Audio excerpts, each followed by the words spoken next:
Atish Dipankar cooperative credit union লিমিটেডের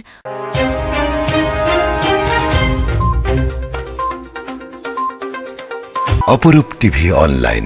Atish Dipankar cooperative credit union লিমিটেডের মনোনীত সম্মানিত সভাপতিকে ব্যবস্থাপনা পরিষদ কর্তৃক অনাস্থা প্রস্তাব বিধিসম্মত নয়। রিপোর্ট নিজস্ব প্রতিবেদক অপরূপ TV online. Atish Dipankar cooperative credit union limited ঢাকাস্থ বৌদ্ধ সম্প্রদায়ের একটি প্রাচীন আর্থিক সংগঠন। সমাজসেবা অধিদপ্তরে নিবন্ধনে এই সংগঠনটি পরিচালিত হয় সদস্যদের সরাসরি ভোটে কিংবা মনোনীত হয়ে ব্যবস্থাপনা পরিষদের মোট ১২ জন সদস্য দ্বারা এর কার্যক্রম পরিচালিত।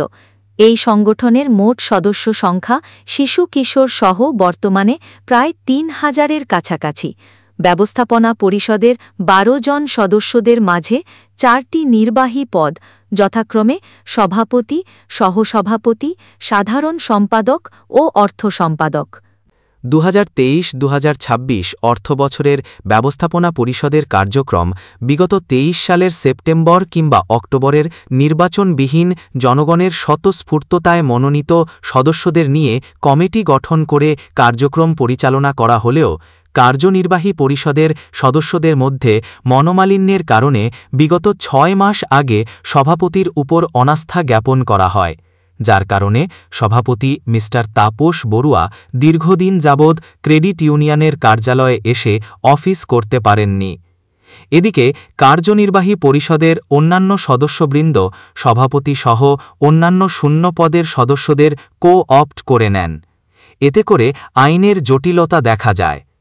পূর্বের সভাপতির প্রতি কার্যনির্বাহী পরিষদের সদস্যদের অনাস্থা জ্ঞাপন বিধিসম্মত হয়নি বলে সমবায় অধিদপ্তর অতি সম্প্রতি চিঠি ইস্যু করে। চিঠিতে বলা হয়, সভাপতির প্রতি কার্যনির্বাহী পরিষদের অনাস্থা জ্ঞাপন বিধিসম্মত হয়নি এবং পূর্বের সভাপতি থাকাকালীন সময়ে যারা সদস্য মনোনীত হয়েছিল তাদের নিয়েই বর্তমান সভাপতি কার্যক্রম পরিচালনা করবেন। বর্তমানে নতুন সদস্য কো-অপ্ট এর বিষয়টি সমবায়ের আইন লঙ্ঘন। যদি আপনার এই বিষয়ে আরও কিছু জানার থাকে তাহলে জিজ্ঞাসা করতে পারেন।